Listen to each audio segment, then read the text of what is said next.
Hello everyone, and it's a revision of Ind AS 38, that is intangible asset. सबसे पहले अपन को देखना है इंटेंजिबल असेट। इंटेंजिबल असेट के अंदर गाइज एक्चुअली के अंदर जो करेक्टरिस्टिक्स आती है वो बहुत इंपॉर्टेंट होती है। किसी को भी अगर अपन इंटेंजिबल असेट बोलेंगे तो कहीं ना कहीं 4 या 5 जो करेक्टरिस्टिक्स है वो मैच होनी चाहिए। असेट की 2 करेक्टरिस्टिक्स होती है। एक तो होता है कि आपको पता है कि फ्यूचर के अंदर जो इकोनॉमिक बेनिफिट है वो एंटिटी को फ्लो हो रहा है, और दूसरा आपका उसके ऊपर कंट्रोल है, तब जाके अपन उस चीज़ को बोलते हैं एसेट। सो इंटेंजिबल असेट के अंदर 2 करेक्टरिस्टिक होनी चाहिए कि एक तो फ्यूचर के अंदर इकोनॉमिक बेनिफिट आपको फ्लो होना चाहिए उस एसेट से, और आपका उसके ऊपर कंट्रोल होना ज़्यादा ज़रूरी है। उसके बाद में फिर उसका कोई फिजिकल सब्सटेंस नहीं होता, because that is an intangible. और एक चीज़ जो बहुत इंपॉर्टेंट होती है वो होती है आइडेंटिफाइबिलिटी, जिसको अपन बोलते हैं सेपरेटिबिलिटी, यानी कि वो अराइज होती है किसी कॉन्ट्रेक्चुअल या फिर किसी लीगल राइट से वो अराइज होनी चाहिए। तो एक आइडेंटिफाइबिलिटी का जो फीचर है which is very much important, जो एक इंटेंजिबल एसेट के अंदर होना चाहिए। उसके बाद में कुछ एग्जाम्पल से अपन पढ़ लेते हैं तो अपनी ये जो फीचर्स है सारे क्लियर हो जाएंगे, और इसके अंदर पूरा आपके एसएम के अंदर जितने भी एग्जाम्पल्स होंगे ऑलमोस्ट कवर हो जाएंगे। और ये एकदम शॉर्ट रिवीजन है, इसके अंदर मतलब जो भी इंपॉर्टेंट पॉइंट्स है आपके वो सारे क्लियर हो जाएंगे। एंड आई थिंक कि पूरा इंड AS आप मुश्किल से सिर्फ 10 से 12 मिनट्स के अंदर आपका कंप्लीट हो जाएगा। इंड AS 38 सिर्फ आपको अच्छे से कंसंट्रेट करके सिर्फ और सिर्फ आपको सुनना है। सबसे पहली चीज़ जो अपन ने बोला था कि कंट्रोल होना चाहिए, एक एसेट पे हमारा कंट्रोल होना चाहिए। अगर हमारा कंट्रोल नहीं होएगा तो वो हमारा इंटेंजिबल एसेट नहीं मानेगा। एग्जाम्पल मैं आपको देता हूँ गाइस, स्टाफ ट्रेनिंग। अगर आप स्टाफ को ट्रेन करते हो, अब अगर एक कंपनी है वो बोलिए कि सर हमने स्टाफ को ट्रेन किया है, स्टाफ को ट्रेन करने से उनकी एफिशिएंसी बढ़ गई है, तो अब वो हमको अब ज़्यादा इकोनॉमिक बेनिफिट फ्लो होएगा। तो ये जो स्टाफ ट्रेनिंग कॉस्ट है हम इसको कैपिटलाइज करना चाहते हैं हमारी बुक्स ऑफ अकाउंट्स में, और हम इसे शो करना चाहते हैं इंटेंजिबल एसेट। तो ये आप इंटेंजिबल एसेट रिकॉग्नाइज नहीं कर सकते हो, आप इसे इंटेंजिबल एसेट नहीं मान सकते हो। रीजन बीइंग आपका कंट्रोल नहीं है, आपका कोई कंट्रोल नहीं है स्टाफ पे। आज आपने उन्हें ट्रेनिंग दी है, वो कल वो छोड़ के जा सकते हैं। वो एक एसेट ही नहीं होता। हम उसे एक सबसे इंटेंजिबल एसेट दूर की बात, हम उसे एसेट ही नहीं मानेंगे, बिकॉज वो जो एक कंडीशन होती है ना कंट्रोल की, इकोनॉमिक बेनिफिट फ्लो हो रहा है, फाइन, आपको उस इकोनॉमिक बेनिफिट पर कंट्रोल होना चाहिए, आप उसे डायरेक्ट करते हो। गाइस एक प्लांट एंड मशीनरी होता है तो उससे हम इकोनॉमिक बेनिफिट अगर हम फ्लो कर रहे हैं, हमारा उसके ऊपर कंट्रोल है, तो आपका स्टाफ पे कोई कंट्रोल नहीं होता। और अगर आपको स्टाफ पे अगर आपका कोई कंट्रोल नहीं है तो फिर आप उसे रिकॉग्नाइज कर ही नहीं सकते हो। सेकेंड वाली जो चीज आती है आइडेंटिफाइबिलिटी। आइडेंटिफाइबिलिटी यानी कि वो सेपरेटिबिलिटी होनी चाहिए, वो कॉन्ट्रेक्चुअल या किसी लीगल राइट से अराइज होना चाहिए। गाइस सिंपल सा इसका एक एग्जांपल है मार्केट शेयर। आपका बहुत सारा मार्केट शेयर है, आपकी कंपनी का मार्केट शेयर, और आप बोलते हो कि इससे आपको फायदा हो रहा है बिकॉज हमारा 50% मार्केट शेयर है तो हमारी सेल्स ज्यादा है, तो ये कहीं ना कहीं हमारे लिए इंटेंजिबल एसेट है, हम इसे रिकॉग्नाइज करना चाहते हैं।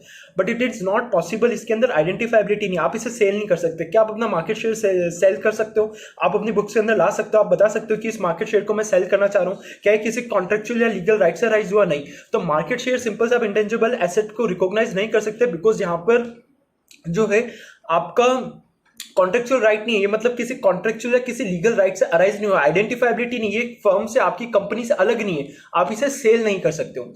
फिर एक और बहुत इंपॉर्टेंट चीज आती है कॉस्ट। आप कॉस्ट को रिलायबली मेजर कर सकते हो। अगर आप कॉस्ट को रिलायबली मेजर कर सकते हो, एक्चुअली में ये एक रिकॉग्निशन क्राइटेरिया है। जो इंटेंजिबल एसेट है ना, उसका जो रिकॉग्निशन क्राइटेरिया वो ये बोलता है, जो इंड AS 16 के अंदर पीपी का जो रिकॉग्निशन क्राइटेरिया बोलता है वही सेम इंड AS 38 के अंदर बोलता है। फ्यूचर के अंदर इकोनॉमिक बेनिफिट एंटिटी को फ्लो होना चाहिए, and the second one is आपका कॉस्ट को रिलायबली मेजर कर सकते हो। अगर आप कॉस्ट को रिलायबली मेजर नहीं कर सकते हो तो यू आर नॉट एलिजिबल कि आप उसे रिकॉग्नाइज कर सको उस एसेट को। सबसे पहली चीज फॉर एग्जांपल यही एक रीजन है कि गुडविल, इंटरनली जनरेटेड गुडविल, वो कहीं ना कहीं एक तरह से इंटेंजिबल एसेट है, लेकिन हम उसे रिकॉग्नाइज नहीं करेंगे बिकॉज उसकी कॉस्ट को हम रिलायबली मेजर नहीं कर सकते। इंटरनली जनरेटेड गुडविल की कॉस्ट को हम कभी भी रिलायबली मेजर नहीं कर सकते, इसलिए हम उसे कभी भी हमारी बुक्स के अंदर रिकॉर्ड नहीं करेंगे, कभी भी हम उसे रिकॉग्नाइज नहीं करेंगे। सेम वे में आपका स्टडी मटेरियल के अंदर एक क्वेश्चन है जिसके अंदर कस्टमर लिस्ट की बात करी गई है। एक कंपनी है जो कस्टमर लिस्ट मतलब वो मेंटेन करती है, कस्टमर का डाटा मेंटेन करती है, तो कहीं और वो उसको सेल कर रही है, तो वो ये बताना चाह रहे हैं कि हमने इस जो कस्टमर का जो ये जो डाटा है हमने इसको सेल किया, तो इससे हमको इकोनॉमिक बेनिफिट भी हमको फ्लो हुआ है, और ये कहीं ना कहीं हमारे लिए एक एसेट, इंटेंजिबल एसेट है, तो हम इसे रिकॉर्ड करना चाहते हैं। तो आंसर के अंदर ये बताया गया है कि obviously this is an intangible asset, because आपने प्रूफ कर दिया है, आपने सेल करके प्रूफ कर दिए बहुत सारी चीजें, आपने आइडेंटिफाइबिलिटी सेल प्रूफ कर दी है कि ये सेपरेबल है, हम इसे सेल करते हैं, आपने बता दिया फ्यूचर के अंदर हमको इकोनॉमिक बेनिफिट फ्लो हो रहा है, आपने बता दिया कि कंट्रोल है, लेकिन ये फिर भी एक जगह जाके फंस जाएगा, वो है कॉस्ट। आप इसकी कॉस्ट को रिलायबली मेजर नहीं कर सकते हो, इसलिए आप इसे रिकॉग्नाइज नहीं करोगे अपने बुक्स के अंदर। हाँ, आप इसे इंटेंजिबल असेट मान सकते हो, लेकिन सिर्फ एक इंटेंजिबल असेट मानना का मतलब ये नहीं कि आप उसे बुक में रिकॉग्नाइज कर सकते हो। इंटेंजिबल असेट हुआ तो बाद में रिकॉग्निशन क्राइटेरिया भी तो फुलफिल होना चाहिए, और अगर आपका रिकॉग्निशन क्राइटेरिया फुलफिल नहीं हो रहा है तो फिर आप उसे रिकॉर्ड नहीं कर सकते हो। तो यहाँ पर कस्टमर जो लिस्ट आप उसे सेल कर रहे हो, सब कुछ फीचर्स जो हैं वो मिल रहे हैं, लेकिन कॉस्ट रिलायबली आप उसे मेजर नहीं कर पा रहे हो। सो ये इसका फीचर्स हो गया, इंपॉर्टेंट एग्जांपल हो गए। फिर एक एडवर्टीजमेंट एक्सपेंस की बात होती है। एडवर्टीजमेंट एक्सपेंस को एक्चुअली के अंदर इंड AS 38 ने स्पेसिफिकली प्रोहिबिट कर दिया है, इररिस्पेक्टिव उसके कितने भी बेनिफिट्स हमको मिल रहे हैं, we don't care, but intangible asset Ind AS 38 ने उसको स्पेसिफिकली क्या कर दिया है, मना कर दिया कि एडवर्टीजमेंट एक्सपेंस कभी भी आपका इंटेंजिबल एसेट नहीं होएगा। इसके बाद में कुछ एक स्पेशल डिस्कशन था सॉफ्टवेयर्स का। सॉफ्टवेयर एक्चुअली में दो तरह के होते हैं, एक होता है इंटीग्रल पार्ट होता है हार्डवेयर का, और एक होता है जो हार्डवेयर का पार्ट नहीं होता। फॉर एग्जांपल अगर आप कोई कंप्यूटर खरीद रहे हो तो कंप्यूटर के अंदर जो सॉफ्टवेयर आता है ऑपरेटिंग सिस्टम, या मोबाइल के अंदर जो ऑपरेटिंग सिस्टम आता है वो एक्चुअली में इंटीग्रल पार्ट होता है हार्डवेयर का। तो उसको आपको इंड AS 16 PP के हिसाब से ट्रीट करना है, उसको आप इंड AS 38 के अंदर आप इंटेंजिबल एसेट नहीं मान सकते हो unless and until software integral part नहीं है। अगर सॉफ्टवेयर इंटीग्रल पार्ट नहीं है तब आप उसे इंड AS 38 के अंदर सॉफ्टवेयर को मतलब ट्रीट कर सकते हैं। फॉर एग्जांपल कंपनीज ने अपनी कुछ सॉफ्टवेयर डेवलप कर रखे जिनसे उनको बहुत ही इजी होता है, मतलब उनको उनके वर्क करने में बहुत ही इजी होता है। उनका कुछ एक एप्लीकेशन बना रखी है तो उससे वो ऑर्डर्स लेते हैं, तो ये कहीं ना कहीं एक सॉफ्टवेयर है जिसको आप रिकॉग्नाइज कर सकते हो। लेकिन मोबाइल के अंदर जो ऑपरेटिंग सिस्टम है जो हेल्प करता है मोबाइल को वर्क करने में, कंप्यूटर के अंदर है, यानी कि वो इंटीग्रल पार्ट है हार्डवेयर का, उसके बिना वो हार्डवेयर ही नहीं चलेगा, तो वो आपका इंड AS 16 में ट्रीट होगा। आपको अलग से इंड AS 38 के अंदर रिकॉग्नाइज नहीं करना। लेकिन सॉफ्टवेयर कुछ आपने परचेस किया अलग से जो हार्डवेयर का इंटीग्रल पार्ट नहीं है, ठीक है, तो वो आप अपनी बुक्स के अंदर रिकॉर्ड कर सकते हो इंड AS 38 के अंदर ये। उसके बाद में जो पूरा इंड AS 38 चलेगा गाइस, वो पूरा इंड AS 16 के हिसाब से चलेगा। जो इंड AS 16 के अंदर पड़ा था वही सेम इंड AS 38 के अंदर चलेगा। स्टार्टिंग करते हैं रिकॉग्निशन क्राइटेरिया से, जो मैंने आपको बोला था फ्यूचर के अंदर इकोनॉमिक बेनिफिट एंटिटी को फ्लो होना चाहिए, नंबर 1। सेकंड, कॉस्ट को आप रिलायबली मेजर कर सकते हो। अगर ये दोनों चीजें फुलफिल होगी तभी आप इंड AS 38 के अंदर किसी को भी रिकॉग्नाइज करोगे, otherwise you don't need to recognise anything. उसके बाद जो अपन करते हैं, फॉर एग्जांपल अपन इंड AS 16 में पढ़ा था कि हमेशा कैश प्राइस इक्विवेलेंट के अंदर ही एसेट रिकॉर्ड होएगा। इनिशियल मेजरमेंट हमेशा उसका कैश प्राइस इक्विवेलेंट में होएगा, यानी कि डेफर्ड कंसीडरेशन आप कभी भी कंसीडर नहीं करोगे। इंटरेस्ट जो आप दे रहे हो, जो भी आप इंटरेस्ट चार्ज कर रहे हो क्रेडिट पेमेंट के अंदर, फॉर एग्जाम्पल कि आप अगर 3 साल बाद पेमेंट करना चाहते हो, एक एसेट है जिसकी कॉस्ट फॉर एग्जाम्पल 10 रुपीज ही है, लेकिन आप 3 साल बाद पेमेंट करोगे धीरे धीरे, तो आप 5-5 की 3 इंस्टॉलमेंट में करना चाहते हो, 5 लाख 5 लाख 5 लाख, तो आप 15 लाख पे रिकॉर्ड नहीं करोगे, आप एसेट को 10 लाख पे करोगे, यानी कि कैश प्राइस इक्विवेलेंट पे आप रिकॉर्ड करोगे। फिर एक्सचेंज ऑफ ट्रांजैक्शन के अंदर कैसे रिकॉर्ड होता है एसेट? एक्सचेंज ऑफ ट्रांजैक्शन के अंदर आपको फेयर वैल्यू पे रिकॉर्ड करना पड़ता है। किसकी फेयर वैल्यू पे?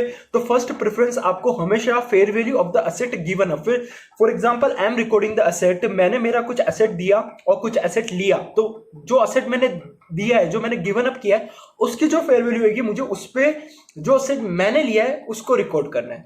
फाइन, लेकिन मैंने जो एक्सचेंज ऑफ ट्रांजैक्शन अपन पढ़ रहे थे, एंड एक्सचेंज ऑफ ट्रांजैक्शन के अंदर आप फर्स्ट प्रेफरेंस हमेशा एसेट गिवन अप को दोगे, सेकंड प्रेफरेंस एसेट रिसीव की फेयर वैल्यू लोगे, और अगर दो चीज होती है तो आपको कैरिंग वैल्यू लेनी है एसेट गिवन अप की। एक तो जो आपका ट्रांजैक्शन है उसके अंदर लैक कॉमर्शियल सब्सटेंस, उसके अंदर कॉमर्शियल सब्सटेंस नहीं है, मतलब आपने ट्रांजैक्शन किया बट उसके अंदर कोई कॉमर्शियल सब्सटेंस नहीं है, कुछ मतलब आपको कॉमर्शियली फिजिबल ट्रांजैक्शन नहीं लग रहा है, तो फिर आप जो भी एसेट आप दे रहे हो ना उसकी आप क्या ले लोगे? कैरिंग अमाउंट ले लोगे। और अगर आपको एसेट गिवन अप और रिसीव दोनों की अगर कैरिंग वैल्यू मतलब फेयर वैल्यू नहीं पता है तो फिर आप उसकी कैरिंग वैल्यू के अंदर आप उस एसेट को रिकॉर्ड कर लोगे अपनी बुक्स ऑफ अकाउंट्स के अंदर। वेरी सिंपल, ये एक्सचेंज ऑफ ट्रांजैक्शन का आ जाता है। इसके बाद में आपका आता है सब्सिक्वेंट मेजरमेंट। इंटेंजिबल एसेट का भी सब्सिक्वेंट मेजरमेंट जैसे टेंजिबल एसेट्स का होता है वैसे ही होता है। या तो आपके पास ऑप्शन होता है, तो आप कॉस्ट मॉडल फॉलो कर सकते हो या फिर आप रिवैल्यूएशन मॉडल फॉलो कर सकते हो। आप बैलेंस शीट डेट पे अपनी जो इंटेंजिबल एसेट होता है आप उसे मतलब रिवैल्यूड कर सकते हो, रिवैल्यूड अमाउंट के ऊपर ला सकते हो। रिवैल्यूएशन रिजर्व का ट्रीटमेंट सेम जो इंड AS 16 में होता है, मतलब अगर इंक्रीज हुआ तो OCI में डालना है, डिक्रीज हुआ तो PNL में डालना है। सब्सिक्वेंट इंक्रीज या डिक्रीज और प्रीवियस वन को एडजस्ट कर लो। गाइज एक बार मैं समझा देता हूँ। फॉर एग्जांपल गाइज, अगर आपका सबसे पहले इंक्रीज हुआ है, मतलब 10 का एसेट था, 15 का वैल्यू है, तो 5 रुपये आपका OCI रिजर्व में जाएगा। 10 का एसेट था और अगर आपका डिक्रीज हुआ है 5 हो गया, तो ये 5 आपका PNL में जाएगा, राइट ऑफ कर दो, PNL में डाल दो। लेकिन अगर इंक्रीज हो रहा है तो OCI में डाल दो। सेकेंड एग्जाम्पल, 10 था, इंक्रीज हुआ 15, 5 आपने डाला OCI में। अब आपका फिर से हो रहा है डिक्रीज, ठीक है, अब फिर से हो रहा है डिक्रीज 10 से, तो पहले आपने 5 जो ओसीआई में डाला था ना, तो पहले उसको रिवर्स करो 5 को, फिर बाद में 5 आप पीएनएल में डालो, तो पीएनएल में 5 मतलब डिक्रीज के केस में सिर्फ 5 ही जाएगा। सेम इसका रिवर्स आपके डिक्रीज में हो जाएगा। मेरा 10 था, मेरा डिक्रीज हुआ 5 से, मैंने पीएनएल में डाला, मेरा इंक्रीज हुआ 10 से, तो सबसे पहले मैं 5 जो मेरा इंक्रीज है वो मेरा पीएनएल में जाएगा। मैं प्रीवियस जो अपन ने सेट ऑफ किया, यानी कि प्रीवियस जो डिक्रीज था उसको सेट ऑफ करो, फिर आप सीधा ओसीआई में डाल दो। सो गोल्डन रूल इज, अगर आपका इंक्रीज होता है तो ओसीआई में जाता है, डिक्रीज होता है तो आपका पीएनएल के अंदर जाता है, और सब्सिक्वेंट इंक्रीज या डिक्रीज के अंदर प्रीवियस को सेट ऑफ कर दो। रिवोल्यूशन के बाद के अंदर इसके अंदर एक स्पेशल चीज आता है इंडेस 103 का, दैट इज बिजनेस एक्विजिशन में।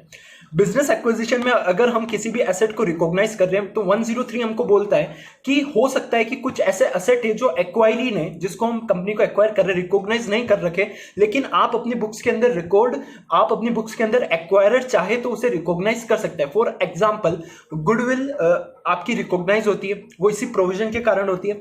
उसके अलावा आपको लगता है कि सामने वाले के पास कुछ ब्रांड वैल्यू जो उसने रिकॉग्नाइज नहीं कर रखी, लेकिन हमको उस ब्रांड वैल्यू का फायदा मिलेगा, हम उसे रिकॉग्नाइज कर सकते, तो आप रिकॉग्नाइज करो। और हमेशा ये जो रिकॉग्निशन होगा सारा फेयर वैल्यू के ऊपर होता है। गुडविल भी आपको कैलकुलेट करनी पड़ेगी in case of business acquisition, तो वो फेयर वैल्यू के ऊपर ही होगी। उसके अलावा इंटेंजिबल असेट का अमोर्टाइजेशन होता है, तो दो होता है, एक अगर फिनाइट यूजफुल लाइफ है या इनफिनाइट यूजफुल लाइफ है। अगर एसेट्स की फिनाइट यूजफुल लाइफ है तो उसका अमोर्टाइजेशन होगा, इनफिनाइट यूजफुल लाइफ के ऊपर अमोर्टाइजेशन नहीं होगा। अमोर्टाइजेशन का मेथड क्या होगा? वेरी सिंपल, वो आपका मेथड ऐसा होना चाहिए जिसका जो पैटर्न है, आपका जो पैटर्न है वो जो इकोनॉमिक बेनिफिट अपन कंज्यूम कर रहे हैं उसको मैच करता होना चाहिए। जो इकोनॉमिक बेनिफिट अपन कंज्यूम कर रहे हैं, फॉर एग्जांपल मेरा कुछ एक एसेट है, मैंने एसेट लिया 10 लाख, मतलब मेरा कुछ एक इंटेंजिबल एसेट है जिससे मेरे को कुछ बेनिफिट्स होने वाला है। वो benefit for example number of units में होने वाला है कि मैं 51 लाख एंड देन 1,50,000 रुपीज में यूनिट्स बेचने वाला हूं आने वाले 3 साल में, तो इस रेशियो के अंदर ही मैं मेरा अमोर्टाइज कर दूंगा।